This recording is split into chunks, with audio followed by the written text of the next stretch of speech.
Bueno, continuamos hoy con el estudio de Apocalipsis. Vamos a ver el capítulo 5. En mi Biblia se titula El Cordero abre el libro, pero leamos solamente el versículo 1 y hago una consideración antes. Apocalipsis 5:1. Vi en la mano derecha del que estaba sentado en el trono un libro escrito por dentro y por fuera, sellado con 7 sellos. Para empezar, quiero que pensemos en esto. Un lector desprevenido, es decir, cualquier cristiano promedio, se preguntará, ¿para qué le sirve leer el capítulo 5 de Apocalipsis? Donde se nos describe un libro y el Cordero de Dios abriéndolo. Sí, bueno, ¿y eso qué? La Biblia consta de diferentes tonalidades en los diferentes pasajes. Hay unos pasajes muy atractivos, muy entretenidos, y otros bastante, podríamos llamarlos con respeto, áridos, difíciles de leer. El lector suele pasar por un tamiz, por un filtro, muchos pasajes, y escoge los atractivos y desecha un poco aquellos que no son tan llamativos. Pero yo les quiero decir lo siguiente: el secreto de encontrar el gusto de leer la palabra es el poder ver en profundidad, con la ayuda del Espíritu Santo, el sentido espiritual profundo, más allá de lo que es la lectura literal. No cometamos el error de pensar que es la Biblia un libro como tantos otros, que se abre, se mira la palabra, se lee y se cierra. No cometamos el error, como digo tantas veces, de convertir la Biblia en un libro de historia o de política o de geografía, que para muchos de nosotros no son materias muy llamativas. La Biblia es un tesoro de revelación. Y este capítulo 5 tiene muchas cosas de revelación precisamente, pero para el que está despierto espiritualmente. El lector promedio lee este capítulo, pasa por encima y no comprende la importancia de lo que está aquí. Empecemos entonces el análisis. Este versículo 1 nos decía que había alguien que estaba sentado en el trono, y por el capítulo 4 que ya leímos, sabemos que se define así, que está sentado en el trono, como Dios el Padre, en una visión bastante poco definida, porque Dios es ilimitado, es grandioso, es majestuoso, y eso no permite que lo veamos con ojos humanos. El Señor, que entendía eso, nos envió a su Hijo en forma de hombre, para que pudiéramos entender que la divinidad de Dios estaba cercana a nosotros, nos estaba buscando. Entonces, en el trono está Dios el Padre con un libro escrito por dentro y por fuera. ¿Cómo así? No entiendo. ¿Libro escrito por dentro y por fuera? Recuerden que la mayoría de los libros terminaron de completarse de la Biblia hace 2000 años. Hace 2000 años no existían los libros que tenemos hoy, con tapa dura y que se pueden meter en una biblioteca, y muchísimo menos los libros virtuales o electrónicos. Estos libros de los que habla la Biblia eran rollos de papiro o rollos de pergamino, uno de dos materiales de los más frecuentes. El pergamino era mucho más resistente y prolongado en su uso. El papiro era mucho más fácil, más delicado para destruirse. Y esos libros eran enrollados en un cilindro, en forma de un cilindro, es decir, se convertía en lo que hoy podríamos pensar como de una cartulina.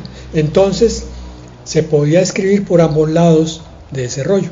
Eso es por dentro y por fuera lo que nos está definiendo aquí. Y lo más importante de este versículo es la parte final, que nos dice que estaba sellado con 7 sellos. Entonces, imaginemos esto: un rollo enrollado, y en ese borde final hay 7 sellos que mantienen cerrado el libro y no permiten que sea leído. Antiguamente, hasta hace poco, unos 100 años, menos incluso,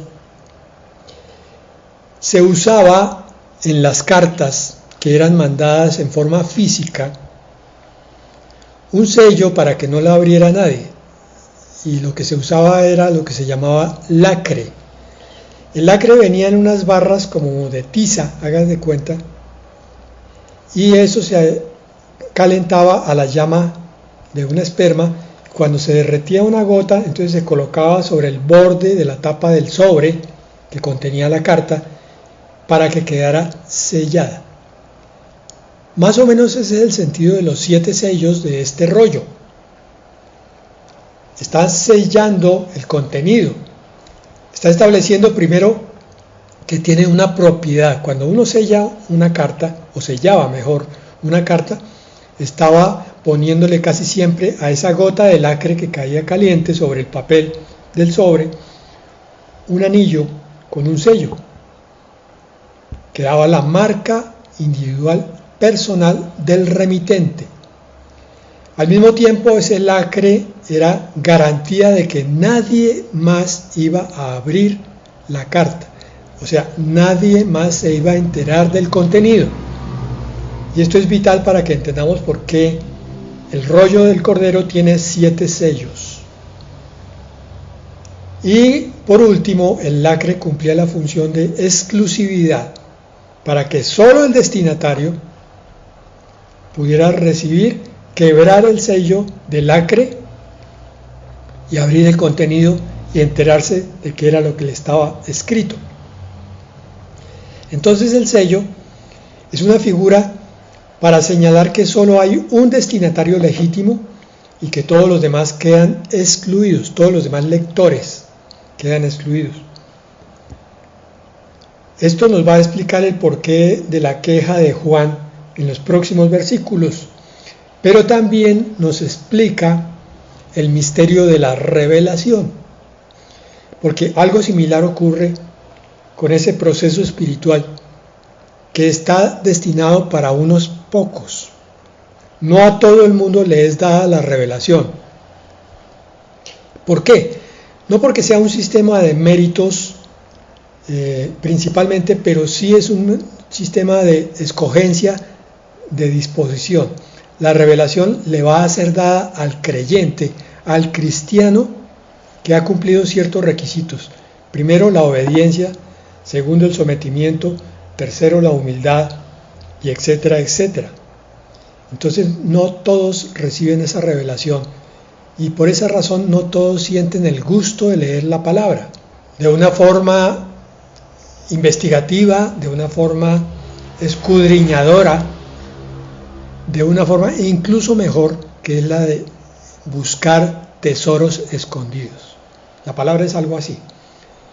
Yo quiero mostrárselos con este capítulo precisamente. Isaías 29:10 dice: porque el Señor ha derramado sobre ustedes un espíritu que los hace dormir, espíritu de sueño. Ha cerrado los ojos de sus profetas y ha echado un velo sobre la cabeza de los videntes.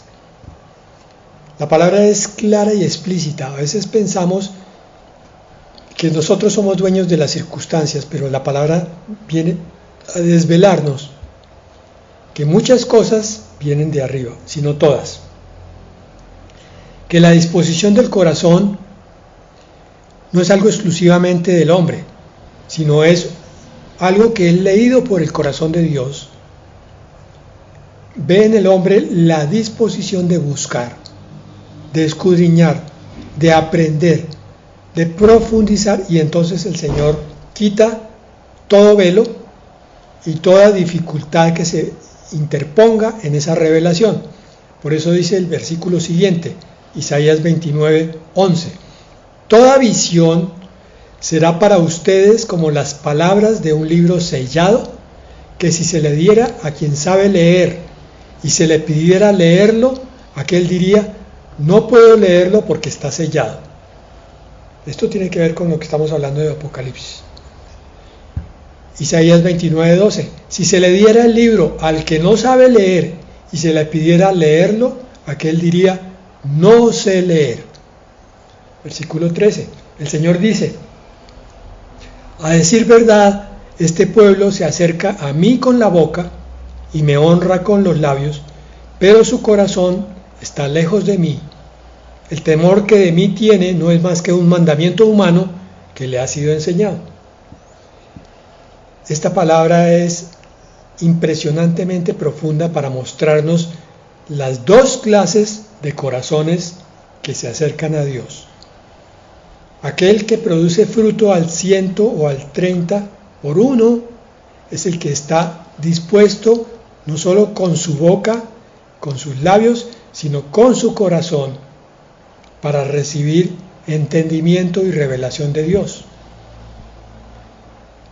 Pero aparte de eso, tiene que ser una persona que tenga un llamamiento de Dios. Y en ese sentido, todos los hijos de Dios tenemos el llamamiento. Esa es una de las características que define al Hijo de Dios. El verdadero Hijo de Dios siente el deseo de conocer el corazón de su Padre a través de su palabra. Si estás teniendo dificultades para leer la palabra de Dios en forma prolongada, casi crónica, pregúntate si has hecho un verdadero compromiso con Dios. Porque si lo tienes, te garantizo que puede que haya momentos de desierto, momentos de dificultad, en los cuales no puedes leer la palabra porque no estás dispuesto, no estás disponible en tu corazón, pero esos momentos van a pasar rápidamente cuando en tu corazón dices, Dios mío, ayúdame a buscar tu palabra como debe ser. Entonces el Espíritu viene y te pone el querer como el hacer. Y tú vuelves otra vez y empiezas a leer con gusto y con espíritu escrutador. Pero de otra manera entonces está sellado, decía el versículo 11, las palabras de un libro sellado. Y eso era lo que pasaba con el libro del Cordero. Entendamos todavía un poco más la revelación. Hay mucho conocimiento sellado hasta la eternidad, porque no lo podemos comprender en este momento presente. Entonces la revelación no es algo que venga sobre nosotros y nos haga entender todo. No es posible. Esa revelación así es patrimonio del mundo sobrenatural. O sea, hasta que seamos glorificados, vamos a poder empezar a entender una gran cantidad de cosas. Pero otro conocimiento nos está sellado porque no tenemos el corazón cercano a Dios. Algunos conocimientos no son revelados total ni siquiera parcialmente, porque esos pertenecen solo a Dios. Pero el mundo espiritual tiene una realidad tan impresionante que a veces, aún con la más completa revelación, solo podemos entender o ver destellos fugaces. Es necesaria la revelación para caminar en el mundo espiritual. Por eso es que en la práctica deberíamos gozarnos buscando, encontrando y meditando estos tesoros, en vez de andar perdiendo el tiempo con tantas distracciones que finalmente se van a perder todas ellas porque son de este mundo. Y cuando lleguemos al otro, ninguna de esas ocupaciones de este tiempo van a estar con nosotros. Yo me pregunto si vamos a sentir vergüenza cuando lleguemos allá arriba, decirle, Señor, perdimos mucho tiempo aquí abajo. Si eso es así, con toda seguridad la vergüenza nos va a acompañar al menos un tiempo. Pero les digo que aún para la revelación más excelsa se necesita que siempre estemos esforzándonos y siendo valientes. El reino de los cielos es algo que es por gracia, pero para el que está dispuesto a vencer su carne. La carne siempre te va a querer apartar de la revelación del reino de Dios. Es tu espíritu el que tiene que trabajar continuamente. Así que si estás en un tiempo de sequedad, mi hermano, eleva una oración a Dios con toda sinceridad y pídele la presencia del Espíritu Santo que renueve esa cercanía de tu corazón con el corazón de Dios. Porque miren, estamos analizando el libro del Cordero y miren lo que hasta ahora vemos en el primer versículo del capítulo 5. Entendemos que este libro el que está sentado en el trono, contiene la culminación del plan de Dios. Por eso está sellado, porque solamente va a ser desvelado hasta el fin, hasta el último momento, para el juicio a las naciones incrédulas, antes del reino de Dios en el milenio y en la eternidad. Este libro es muy importante. Vamos a ver en el capítulo 6 que cada sello que el Cordero rompa de este libro implica la liberación de un castigo sobre la tierra, porque se empieza a abrir el juicio de Dios sobre el mundo habitado, el mundo incrédulo. Juan 5:22 al 23 dice: porque el Padre no juzga a nadie, sino que todo el juicio lo dio al Hijo, para que todos honren al Hijo como honran al Padre. El que no honra al Hijo, no honra al Padre que lo envió. Entonces, estamos ante uno de los momentos más excelentes de la historia espiritual. Y es que aquí, en el momento en que el Padre le está entregando el libro al Hijo, está empezando la última etapa previa al milenio y a la eternidad. O sea, está abriéndose la tribulación. El Hijo de Dios, el Cordero de Dios, inicia el juicio de aquí, que dice en Juan 5:22. El Padre no juzga a nadie, sino que todo el juicio lo dio al Hijo. Empieza la parte tremenda de Apocalipsis. Pero ese juicio, he insistido yo hoy, es para las naciones incrédulas. Por eso, todo lo que viene de aquí en adelante no es para la iglesia, no es para el verdadero creyente fiel a Dios. Aquel creyente que se ha comprometido con su Señor en la iglesia, en la congregación, para vivir en santidad, ese creyente no va a ver nada de lo que estamos empezando a comprender a partir de ahora. Versículo 2 hasta el 4. También vi a un ángel poderoso que proclamaba a gran voz: ¿quién es digno de abrir el libro y de desatar sus sellos?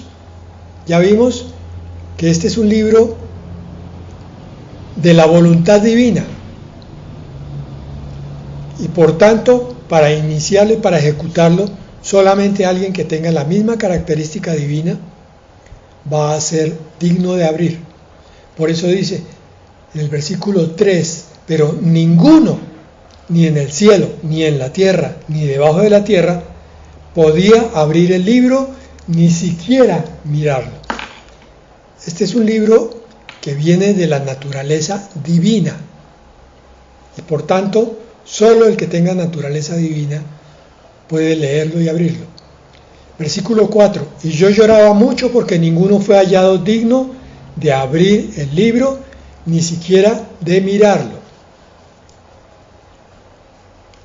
Bueno, vamos a comprender un poco más también esto. Daniel 12:9 nos dice: y dijo: anda, Daniel, que estas palabras están cerradas y selladas hasta el tiempo del cumplimiento. Bueno, los que están al 100% en su discernimiento siguiendo esta enseñanza, han captado que este es un momento increíblemente importante, que este es el momento en el cual se empiezan a revelar muchísimas cosas y que este es el tiempo del cumplimiento del que habla Daniel 12:9, el cumplimiento de todas las cosas. Aquí se está cumpliendo el juicio de Dios a las naciones, se empieza a preparar el reino de Dios sobre la tierra y la venida del cielo, por decirlo de esa manera, a la tierra en el estado eterno después del milenio. Todo eso lo vamos a ir comprendiendo a medida que avancemos. Es un plan complejo el de Dios, aunque al mismo tiempo es sencillo si uno tiene la visión completa de lo que es la palabra. Pero por eso Romanos 11:34 nos hace caer en cuenta de algo. Dice, porque ¿quién ha entendido la mente del Señor? ¿O quién ha sido su consejero? Nadie, a menos que sea el mismo Dios, el Espíritu Santo o el Hijo. En concilio divino son los únicos que pueden entender la mente de Dios el Padre. Nosotros podemos entender avances por vía de la revelación de la palabra, que es lo que estamos haciendo hoy, desmenuzando la palabra y tratando de entender por qué el Cordero recibe el rollo y por qué es tan importante este pasaje. Porque, miren, el Señor Jesucristo, como Verbo de Dios, dejó su abundancia en la gloria, allá arriba, antes de encarnarse, para venir, oye bien esto, a encontrar corazones dispuestos para andar en esa gloria, a través de la obediencia. ¿Cómo así?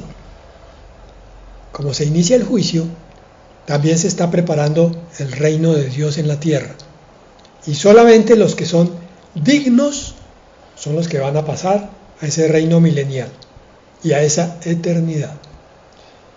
Y dignos es una palabra que en griego significa merecedores o apropiados para recibir eso.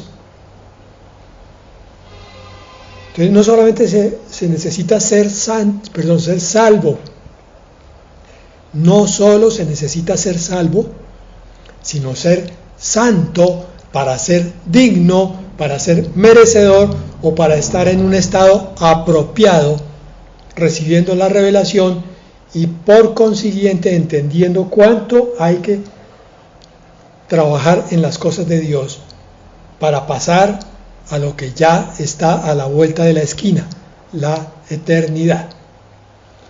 Y este Señor Jesucristo, que dejó la abundancia de la gloria para venir a buscarte a ti como hijo digno, lo hizo a través del sufrimiento de la cruz, que redundaría en gloria eterna para Él y para ti, mi hermano, para todos los suyos. El sacrificio de la cruz es la llave por la cual entramos a la gloria eterna, al reino de Dios. Nuevamente, este capítulo nos está desvelando, o develando mejor, estaba usando mal la palabra, develando, quitando el velo, la importancia de entender primero qué Salvador tenemos, qué Redentor y qué Santificador, y cómo debemos nosotros corresponderle a esa salvación con gratitud y con obediencia. Versículo 5 de Apocalipsis 5. Y uno de los ancianos me dijo, no llores, he aquí el león de la tribu de Judá, la raíz de David, ha vencido para abrir el libro y sus 7 sellos. Ya vimos por qué. Primero, porque Él murió en la cruz, en el plan redentor. Segundo, porque con su sangre salvó a muchos. Tercero, porque con su testimonio y su vida y su gracia santifica a muchos. Pero sobre todo porque es el Hijo de Dios, el verdadero Hijo de Dios. Entonces tiene toda la autoridad, que es la que va a recibir aquí en este capítulo, para abrir ese libro y para hacernos a nosotros receptores de más y más gracia, como vamos a ver más adelante. Versículo 6. En medio del trono y de los 4 seres vivientes y de los ancianos, vi un cordero de pie, como inmolado. La figura del Mesías se asemeja al Hijo del Hombre glorificado que se mostró en el capítulo 1 de Apocalipsis en forma tan esplendorosa, pero también se asemeja momentáneamente a un cordero que fue degollado, sacrificado, porque el Hijo de Dios murió en la cruz. Tenía 7 cuernos y 7 ojos, que son los 7 espíritus de Dios enviados a toda la tierra. El Cordero de Dios está lleno del Espíritu Santo, porque son el mismo. Uno está en el otro. Y estos 7 espíritus, los 7 cuernos, que significan poder, y los 7 ojos, que significan visión, representan al Espíritu Santo, dice aquí, enviados a toda la tierra. A ver, concéntrate, hermano. El Espíritu de Dios, el poder y la visión ha sido enviado a toda la tierra a través del Hijo de Dios. Ha venido a tu vida y a tu corazón el poder y la visión. Así que no te comportes más como un simple mundano, como un simple ser humano. Tú eres mucho más que eso por la gracia de Jesucristo. Tú eres un hijo de Dios y por tanto tienes el poder y la presencia del Espíritu Santo dentro de ti. Cuando miramos espiritualmente a Cristo, vamos a ver todo el poder de Dios mostrado a través del Hijo del Hombre. Miremos lo siguiente. Vamos a hacer una lista ahora de manifestaciones del Hijo de Dios que puede ser reveladora, tristemente no para todos, porque lo que voy a decir a algunos les va a quedar como flotando en el aire, pero espero que la gran mayoría capte la importancia de lo que estamos hablando. Aquí vamos a enfocarnos un poco en el Cordero que está de pie como inmolado. Este Hijo de Dios que es digno de abrir los 7 sellos. Cuando hacemos un repaso de la Escritura, vemos que la primera manifestación del Cordero es como el Creador, como la palabra que sale de la boca de Dios en el libro de Génesis, en el capítulo 1. Dios está sentado en su trono y piensa lo que va a hacer, y entonces sale de él el verbo como palabra creadora, y es la que hace que ese sea se convierta en realidad. El Padre piensa, el Hijo ejecuta y el Espíritu Santo ordena. Los 3 trabajando en la creación, pero estamos enfocados en el Hijo de Dios ahora, el Creador. Segundo, después de esto, en el Antiguo Testamento el Señor se manifiesta como el ángel del Señor, o el ángel de Jehová, dice en la Biblia Reina Valera del 60. Después viene a mostrarnos al Padre a través de los Evangelios. Miren la multiforme manifestación del Cordero. Cuarto, llega el momento máximo y entonces se convierte en el Redentor y Salvador en la cruz en los Evangelios. Quinto, pasa a ser después el intercesor glorificado en las epístolas. Se nos muestra al Hijo de Dios sentado a la diestra del Padre, pidiendo por nosotros continuamente.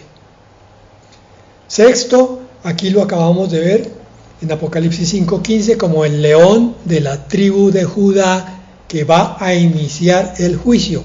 Por eso es el león, una figura rugiente y poderosa. Séptimo, en Apocalipsis capítulos 6 al 19 se nos muestra como el cordero de gloria y de ira. Cordero de ira, la ira de Dios manifestada. Miren ese cambio tan radical, tan completo, de un cordero sacrificado ahora pasa a ser un cordero de ira.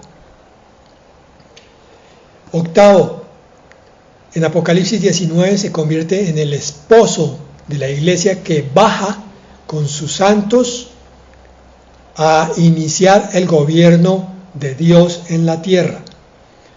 Noveno, cuando ya ha bajado el Señor, entonces ahora es el Rey y Señor del milenio, en Apocalipsis 20 y en algunos de los profetas del Antiguo Testamento.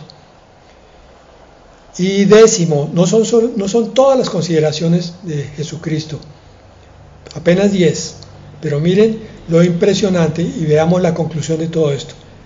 Número 10, el gobernador universal en Apocalipsis 21 y en algunos profetas del Antiguo Testamento. Toda esa manifestación podemos decir, con un trasfondo de cambio de poder, desde Cordero hasta Gobernador Universal, Rey Universal. ¿Y por qué hicimos esta lista? Para considerar lo siguiente: este Creador, este ángel del Señor, este que viene a mostrarnos al Padre, el Redentor y Salvador, el intercesor, el león de la tribu de Judá, el Cordero de Gloria, el esposo, el Rey y Señor del milenio y el Gobernador Universal, vive en tu corazón, mora en ti. Así que no más, por favor, mirar a Jesucristo como un buen hombre que vino a pasar una Semana Santa de sufrimiento, morir en la cruz y se acabó la Semana Santa y se acabó toda consideración con Cristo. No, como cristianos estamos llamados a ver la calidad, la excelencia, la inmensidad del Dios que nos ha buscado para salvarnos. El mismo que es todo de estos 10 puntos anteriores es el mismo que mora en tu corazón. Versículo 7, el último que vamos a considerar hoy. Él fue y tomó el libro de la mano derecha del que estaba sentado en el trono. ¿Por qué lo tomó? Porque era digno. ¿Y por qué era digno? Miren toda la obra. En una lista de 10 puntos, sin considerar todos los nombres del Cordero, estamos viendo su grandeza. En Daniel 7:9 hay un pasaje que es muy clarificador porque llegamos al clímax de este capítulo.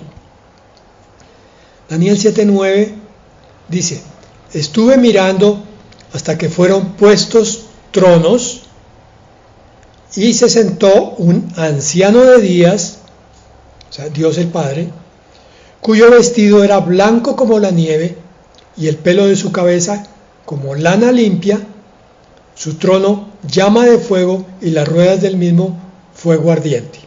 Aquí la escena de Daniel 7:9 es muy similar a la de Apocalipsis 4 y 5. Entonces vamos a tomar los dos pasajes en paralelo para ver qué nos aclaran aquí. Vean este. Versículo 13 de Daniel 7. Nos saltamos del 9 al 13. Miraba yo en la visión. Daniel está viendo una visión, lo mismo que Juan, Apocalipsis. Una visión en la noche. Y he aquí, con las nubes del cielo venía uno como un hijo de hombre que vino hasta el anciano de días. Lo que acabamos de leer de Apocalipsis 5. El cordero como inmolado, que en Daniel 7:13 recibe el nombre de uno como hijo de hombre. ¿Por qué? Tiene la figura, la apariencia humana. Entonces Juan lo ve como cordero, Daniel lo ve como hombre, pero son el mismo. Y le hicieron acercarse delante de él. ¿Quién a quién? El Hijo del Hombre se acerca al anciano. Estábamos viendo que se había tenido que acercar para recibir el libro con los 7 sellos. Y miren lo que ocurre en el versículo 14. Y le fue dado dominio, gloria y reino. Yo no sé si estás captando la revelación aquí. Cuando se acerca el Cordero al trono del Padre Celestial, le fue dado dominio, gloria y reino.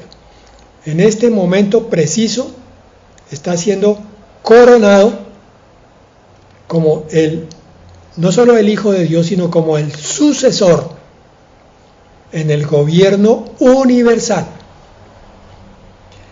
Así como los hombres pasan su corona cuando son reyes, eso no se ve aquí en Latinoamérica, pero sí en Europa, un rey abdica, el término es ese, abdica de su trono, toma su corona y la coloca en la cabeza del sucesor, como símbolo de que el poder está siendo transferido. Aquí está ocurriendo lo mismo. Versículo 14 de Daniel 7, le fue dado dominio, gloria y reino para que todos los pueblos, naciones y lenguas le sirvieran. Su dominio es dominio eterno, que nunca pasará, y su reino uno que no será destruido. Hermanos, este es el momento de la coronación del Hijo del Rey. Allá cuando estemos en el salón celestial, después de haber estado adorando, tomando nuestras coronas y postrados, llevándolo todo al suelo, vamos a ver al esposo recibiendo oficialmente, en presencia de todos los salvos y santos, los que tienen vestiduras blancas, la coronación del Rey. Esto debiera producir en nuestro corazón un sentimiento de conmoción, porque no estamos viendo cualquier reino, sino el reinado universal del Creador, donde se transfiere el poder para que ahora el Hijo sea el que gobierne en todos los sentidos, y es vital entender esto para lo que viene a continuación después del versículo 7. Entonces, la conclusión final es esta. Desde el principio, Dios tiene un plan que es buscar entre muchos a los pocos que aceptan ese plan. ¿Eres tú? Desde el Edén hasta la Nueva Jerusalén. Durante toda la historia, eso es lo que significa la vida cristiana ahora, y eso es lo que significaba la vida del pueblo de Israel. ¿Quiénes iban a creer? ¿Quiénes iban a asumir con voluntad y mansedumbre la palabra de Dios? ¿Quiénes se iban a postrar ante Dios para darle gloria? ¿Quiénes iban a obedecer y a seguir al pie de la letra la palabra de Dios? Cada uno de ellos son los que van a estar presentes en el salón de la coronación. Porque el Cordero inmolado dejó todo por la salvación de todos los seres humanos, pero solo unos pocos aceptan esa salvación y obedecen. Tú estás dentro de ellos, hermano. Estás llamado a ser obediente. Estás llamado a postrarte de rodillas delante de tu Creador y a decirle: mi Señor y mi Dios. Manda que tu siervo obedece. Aquellos que abandonan sus propios planes y siguen el de Dios son llevados a otra realidad. Primero espiritual, primero las bodas del Cordero, el reino milenial, y después eterna, el estado eterno en el cual ya no habrá ni más lágrimas, ni más dolor, y todas las cosas pasaron. Pero los que quedaron allá vivirán en eterno gozo y eterna esperanza. Amén y amén.